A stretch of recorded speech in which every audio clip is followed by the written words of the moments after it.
नमस्कार. सिनेमाचे दिवस या मालिकेतील आज हा 38वा भाग. मागच्या वेळेला सांगितलं की राम रहीमची स्क्रिप्ट तयार झाली, फायनल झाली, वैद्यरावांनी अप्रुव्हल दिलं आणि दिग्दर्शक म्हणून माझंच नाव लावायचं ठरलं. त्यालाही त्यांनी मोठेपणाने मान्यता दिली. खरं श्रेय त्यांचंच आहे त्या सिनेमातसुद्धा. तर आता पुढचा भाग त्यानंतर वैद्यसाहेबांनी मुंबईला गेल्यावर स्क्रिप्टवरून शूटिंग शेड्यूल तयार करून कलाकारांच्या तारखा घेण्यास सुरुवात केली. सर्वच कलाकारांनी आनंदाने तारखा दिल्या. स्मिता तळकर व्यस्त असूनही त्यांनी मुद्दाम वेळ काढला. लक्षाशी बोलणे केल्यावर त्याने वैद्यसाहेबांना तुम्ही शेड्यूल ठरवा, मी त्यात बरोबर ॲडजस्ट करेन असे आश्वस्त केले.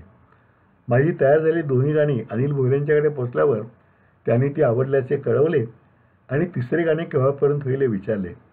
मी 4-5 दिवसात ते पूर्ण अर्चे करतो असं सांगून त्या गाण्याच्या मागे लागलो. रहीम आपल्या परिवाराला सुबुद्धी सोडून त्यांनी सन्मार्गावर यावे यासाठी प्रार्थना करतो असे ते गाणे स्वरूप होते.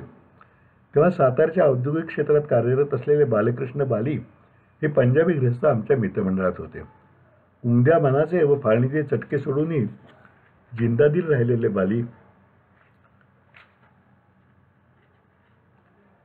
फार भारी व्यक्तिमत्व होतं बालींचं आणि आमच्यावर वयाने मोठे पण अतिशय जिंदादिल मनुष्य.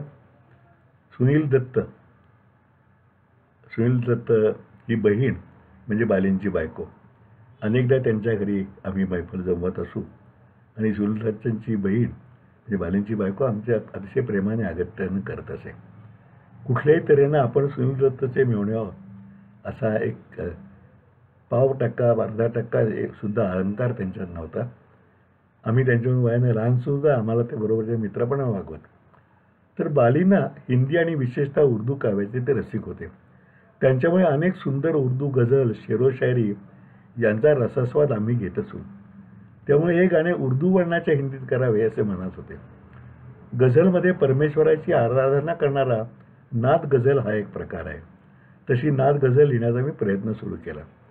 मुस्लिम धर्मशास्त्रात व संगीतात हे ज्ञाते असे याकूब म्हणून आमचे आयकर अधिकारी माझे मित्र होते. सातारला ते होते, आता ते नाही आहेत, पण त्यांना शास्त्रीय संगीतातही ते भीमसेनच्या मागेही काही वेळा साथ द्यायला बसत असत आणि त्यांना उर्दूचंही चांगलं ज्ञान होतं आणि हे मुस्लिम धर्मशास्त्राचंही ज्ञान होतं. त्यांनी आनंदाने रसद पुरवली. लिहून त्या दोघांना दाखवून परत लिहायचं, परत सुधारणा करायची असे 2-3 वेळा झाले. असं होता होता त्या गझलला जे स्वरूप प्राप्त झाले त्यावर बाली आणि याकूब साहेबांनी दोघांनी पसंतीची दाद दिली. प्रारंभी एक शेर आणि नंतर नाद गझल असं याचं स्वरूप झालेलं होतं. हे नॉर्मली गझलचं असं स्वरूप असते, पहिला एक शेर असतो पुढं गझल असते. पण ही गझल नेहमीची म्हणजे मैखाना वगैरे अशापैकी नव्हती, पण परमेश्वराची आराधना करणारी अशी ही गझल होती. खुदी के घर में हम किराएदार से रहते हैं, दर्द दिल का बस दरो दीवार से हम कहते हैं. कारण यातनं रामच्या भावनाही व्यक्त व्हायला पाहिजे होत्या, जरी तो रहीम असला तरी. म्हणून हा पहिला शेर झाला. मग या रसूल मेरा अब तू ही सहारा है, इस डूबती कश्ती का अब तू ही किनारा है. आता मुखडा झाला. बिगड़ी मेरी बना दे, मेरा घोंसला जमा दे, जो राह से है भटके उन्हें राह तू दिखा दे. ओ नबी हमारे सुन बंदे की दुआई, तू उनको बख्श खुशियाँ चाहे मुझको मर मिटा दे. हा पहिला अंतरा झाला.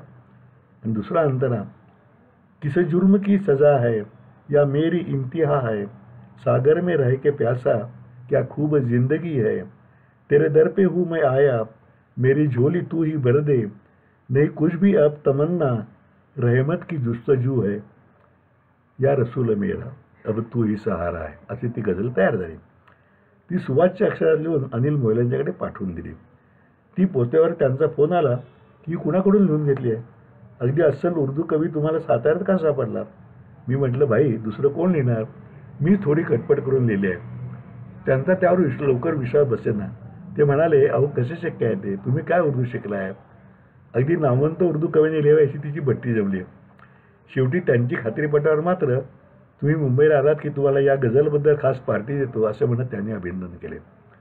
ती गझल गाण्यासाठी तेव्हा अतिशय प्रसिद्ध असलेले जे ढलता चढता सूरज एक दिन तो ढल जाएगा अशी जी गझल फार प्रसिद्ध होती, ते विख्यात गझल गायक अझीज नादा यांना बोलवायचं माझं मनात होतं. बाईंनी ते सांगितल्यावर आमचं एकमत झालं. आधी पाठवलेल्या 2 गाण्यांच्या रफ चाली त्यांनी तयार करून ठेवल्या होत्या. शिवाय पहिल्या गाण्याचे उत्तरा केळकर आणि सुदेश भोसले, तर दुसऱ्या चौघांच्या गाण्यासाठी प्रशांत दामले, मिलिंद दिंगळे, ज्योत्स्ना हर्डीकर आणि कीर्ती पै याला निश्चित केले होते. त्या चर्चेत आम्ही रेकॉर्डिंगची तारीख निश्चित केली आणि त्याच्या आदल्या दिवशी रिहर्सलसाठी सिटिंग करायचे ठरले. मी व किशोर नावंतर मुंबईत पोचून अनिल मोरेंच्या घरी वेळेत गेलो. वैद्यसाहेब आमच्याही आधी आले होते. बाईंचे वादकांना घेऊन पहिल्या गाण्याचे म्युझिक पेसेस करायचे काम चालू होते. स्टेज सॉन्ग असल्याने तगडा ठेका त्या गाण्यासाठी लावलेला होता. बाईंनी आम्हाला हार्मोनियमवर पूर्ण ताल ऐकवली आणि नंतर ते पीसेस ऐकवले. पहिल्या कडव्यापूर्वी कोळी मंडळींची वाद्य व सुरावट, दुसऱ्यासाठी ढोलकी तुंतुड्याचा खणखणाट, तर तिसऱ्यासाठी पाश्चात्य ढंगाचे संगीत केले होते. उत्तरा केळकर आल्या, पण सुदेश येणार नव्हता. त्यामुळे उत्तराबाईंनी आपल्या ओळींची तालीम केली व ती करताना बाईंनी स्वतः सुदेशच्या ओळी म्हटल्या. ती चाल बसल्यावर त्या दोघांच्या आवाजी टेप करून ती टेप सुदेशकडे पाठवून दिली. तो रात्री घरीच तयारी करून एकदम रेकॉर्डिंगला होता. त्यानंतर मग दुसऱ्या गाण्याच्या तालमीसाठी सर्वच गायक गायिक आल्या. ते गाणे बाईंनी हळूवार पद्धतीने बांधले होते व त्याच्यातील वाद्यमेळसुद्धा अनुरूप असा मोजकाच भावगीतासारखा होता. ध्रुपदापासून सर्व अंतरापर्यंत प्रत्येकाला ओळीने एक एक ओळ होती. सोपी चाल आणि आवाजातही फार चढ उतार नसल्याने तेही गाणे लवकरच बसले आणि ती मंडळी रवाना झाली. आमची थोडी पोटपूजा होईपर्यंत अझीज नादांचं आगमन झालं. पांढरी सलवार, वर झब्बा व जॅकेट, डोक्यावर विरळ होत चाललेले पण वाढवलेले सफेद केस आणि चेहऱ्यावर वयाच्या थोड्या खुणा दिसू लागल्या अजितजी उत्साही होते. त्यांच्यावर त्यांचे 2 तरुण शागिर्दही होते. बाईंनी आदराने त्यांचं स्वागत करून खुर्चीवर बसायची विनंती केली. नाही कुर्सी पे क्यों, या नीचे गद्दे पर अच्छा लगता है, असं म्हणत ते बैठकीवरच विराजमान झाले. बाईंनी माझी व वैद्यांची त्यांच्यावर ओळख करून दिली. अजितदादांची माझी काही कधीच गाठ पडली नव्हती आणि पडण्याची शक्यताही नव्हती आणि वैद्यांची पडली नव्हती. त्यामुळे आमच्या दोघांनी ओळखी करून दिल्या. त्यांच्या चढता सूर ज्या कवाली तारीफ करीत तुम्ही होकार दिलात हे आमचे भाग्य असे म्हटल्यावर ते म्हणाले, नाही ऐसी कोई बात नाही, गाने में हमें भी तो आनंद ही मिलता है. म्हणून बाईंच्याकडे जरा देखू तो क्या लिखा है अशी गीताची मागणी केली. माझी गजल भाईंनी स्वतःच्या मोठ्या अक्षरात लिहून ठेवली होती. तो कागद त्यांना दिला. त्यांनी खिशातून चष्मा काढला, तो नाकावर थोडा खाली ओढून ॲडजस्ट केला आणि वाचायला सुरुवात केली. इकडे एवढा मोठा गायक आपली गजल वाचून काय म्हणतोय या ताणाने मी खरं तर अस्वस्थ होतो. एक एक ओळ ते सावकाश वाचत गेले. वास्तवात अच्छा, बहुत खूप असे त्यांचे उत्स्फूर्त शब्द येत गेले आणि माझा ताण हळूहळू संपत गेला. संपूर्ण वाचून झाल्यावर चष्म्याच्या वरून तिरकी नजर रोखत त्यांनी बाईंना विचारले, भैया किसका कलाम आहे? बाईंनी माझ्याकडे बोट दाखवत म्हणले, खुद्द प्रोड्युसरने देखा है. त्यांनी तीच नजर माझ्यावर रोखल्यावर मी थोडा गडबडून गेलो आणि म्हटले, क्यों कुछ गलती हुई है क्या? यावर ते खुशीत मोठे झाले म्हणाले, नहीं भाई आपने बहुत खूब भाई नहीं भाई आपने खूब अच्छा लिखा है, पढ़के लगा कि कोई बुजुर्ग शायर की कलाम है. एवढे म्हणून त्यांनी खिशातून आणखी आपला एक कोरा कागद काढला आणि ती गझल उजवीकडून डावीकडे अशी उर्दू संपूर्ण लिहून काढली. मुझे गाने में ऐसा आसान लगता है खुलासे केला आणि बाईंना म्हणाले, कैसी तर्ज बनाई है, जरा सुनाव तो. बाईंनी हार्मोनियमवर साथीला 2 ढोलक व तबला घेऊन ती वाजवून दाखवली आणि तोंडातील पान थुंकून अजितजींनी आपल्या आवाजात ती साथीवर म्हणायला सुरुवात केली. त्याची आवाज लावला मात्र त्यांचे वाढते वय क्षणात विसरले गेले आणि त्या कमावलेल्या आवाज जादू पसरायला लागली. क्यों बाई ठीक आहे ना असे अधूनमधून विचारत त्यांचे गाणे चालू राहिले आणि आम्ही सर्वच जण विलक्षण प्रभावित होत गेलो. मला तर आपल्या शब्दांचे सोने होते असे वाटले.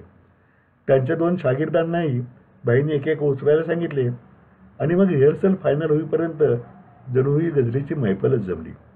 ती संपल्यावर त्यांनी सकाळी कोणता स्टुडिओ किती वाजता वगैरे विचारून निरोप घेतला. निघतानाही बडा अच्छा कलाम आहे आपका असे म्हणत माझे प्रेमाने अभिनंदन करायला ते विसरले नाहीत. त्यांची ही दिलखुलासदार मला आयुष्यातील आनंदाच्या मोजक्या क्षणापैकी वाटत राहिली आहे. सकाळी रेडिओ आणि या पूर्वीच्या स्टुडिओच्या समोर असलेल्या रेडिओ जेम्स या साऊंड स्टुडिओ रेकॉर्डिंग होते. झुबेरी म्हणून तेथील रेकॉर्डिस्ट खूप ज्येष्ठ व नामवंत होते. यावेळी किशोर नावंदरनेच श्रीफळवरून मुहूर्त केला. चौघांचे गाणे कमी वाद्यमेळाचे होते त्यामुळे ते पटकन पूर्ण झाले. त्यानंतर अझीज नाझा आपल्या शागिर्दासोबत आले. झुबेरींनी स्वतः बाहेर येऊन त्यांचे स्वागत केले. त्या गझल मोजकीच वाद्य असल्याने वादकांना भाईंचा सहाय्यक सुराज साठेने नोटेशन देऊनच ठेवली होती. त्यांचे ट्रॅक्स आधी घ्यायचा भाईंचा विचार होता, पण आजीजी म्हणाले, भाई बाजा साथ में बजता रहेगा तो मजा आएगा. मग ट्रॅक स्वतंत्र घ्यायचे, पण ते व गाणे एकाच वेळी असे ठरले. त्यांच्यासारख्या सारे आयुष्य सूर आणि तालाशी सहजलीला करण्यात घालवल्या गायकाला ते रेकॉर्डिंग म्हणजे पोळखेळ होता. त्यांनी कालच्यापेक्षाही दमदार आवाज लावून 2 टेकमध्ये ते फायनलच केले. त्यांचे मानधन मी स्वतःच श्रीफळासह त्यांना दिले आणि वाकून नमस्कार करून आभार मानले. ते म्हणाले, आप ऐसे ही बढ़िया लिखते रहो और हम आपके लिए गाते रहेंगे. आणि त्यांनी सर्वांचा निरोप घेतला. तेव्हा कोणालाच कल्पना नव्हती की तो त्यांचा अखेरचा निरोप होता, कारण त्यानंतर 6 महिन्यातच त्यांच्या आकस्मिक निधनाची बातमी आली. बहुधा ते गाणेच त्यांनी रेकॉर्ड केलेले अखेरचे गाणे असावे. आता उत्तरा केळकर आणि सुदेश भोसले येईपर्यंत थोडा वेळ होता. त्यात भाई व झुबेरी यांनी ती गझल पुन्हा ऐकली आणि त्या 2 ठिकाणी आणखी एका साथीदाराचा आवाज वाढवला तर चांगला परिणाम होईल असे त्यांना वाटले. सुदेश भोसले आल्यावर भाईंनी माझी ओळख करून दिली. अतिशय हसमुख व प्रसन्न चेहऱ्याने आणि गाताना दिसतात तसेच मोकळेपणाने ते वागत होते. भाईंनी त्यांना गझलमधील 2 ओळी म्हणणार का असे विचारल्यावर त्यांनी माझे होकार दिला. त्यासाठी आधी अजितजींच्या आवाजात रेकॉर्ड गझल त्याला संपूर्ण ऐकवली बाईंनी व मग कोणत्या 2 ओळी कशा रिपीट करायचे सांगितले. माईकसमोर ते बसल्यावर आधीचे म्युझिक लावून बाईंनी खूण केल्यावर सुदेशने त्या दोन्ही ओळी मस्तीत म्हटल्या, पण त्यात त्याने हुबेहूब अजिज नाजांचाच आवाज काढला. सुदेशची कोणाच्याही आवाजात सहजपणे गायची ख्याती होतीच व तेच त्याने केले होते. ते ऐकल्यावर आम्ही इतक्या सहजपणे ते म्हणलं की आम्ही मंत्रमुग्ध झालो. इतका तो आवाज परफेक्ट होता. फक्त रेकॉर्डिंग बुखारे ओरडले, अरे सुदेश भाई, कभी तो अपने खुद के आवाज़ में गाओ यार, हमें ये लाइनें अजीत जी के नहीं बल्कि तुम्हारे आवाज में चाहिए. फिर ऐसा बोलो ना असे त्याने असं उत्तर दिले आणि पुढच्याच टेकला स्वतःचा आवाज लावून ते रेकॉर्डिंग पूर्ण केले. मला तरी तो आवाज बदलाचा जादूचा प्रयोगच वाटावा, इतक्या सहजतेने तो हे करत होता. उत्तरा केळकर आल्यावर त्या दोघांची रिहर्सल सुरू झाली. त्यात ही तिन्ही कडव्यात सुदेशजींनी वेगवेगळ्या बाजूने आवाज लावून त्यांच्या अर्थाला वेगळीच मस्त डूब आणली. उत्तराबाईंचा आवाजही सर्व सप्तकात सहजपणे फिरणारा आणि खट्याळभावी सहज व्यक्त करणार असल्याने त्यांनी तोडीस तोड गायले आणि 2-3 टेक नंतर फायनल टेक होऊन तिसरं गाणंही पूर्ण झालं. झुबेरींनी गझलच्या शब्दांचे कौतुक केले आणि अजीज नाजा गायला आल्याने त्यांना वेगळाच उठाव आल्याचे सांगितले. तिन्ही गाणी एका दिवशी पूर्ण झाल्यामुळे आम्ही सातारला परतायला मोकळे झालो होतो. आता शूटिंगची लोकेशन नक्की करून अन्य तयारीही पूर्ण करायला हवी होती. पटकथेतील सीन्स डोक्यात होतेच. त्याला अनुकूल अशी सातारी लोकेशन निश्चित करण्यासाठी पितांबर सातारला आला.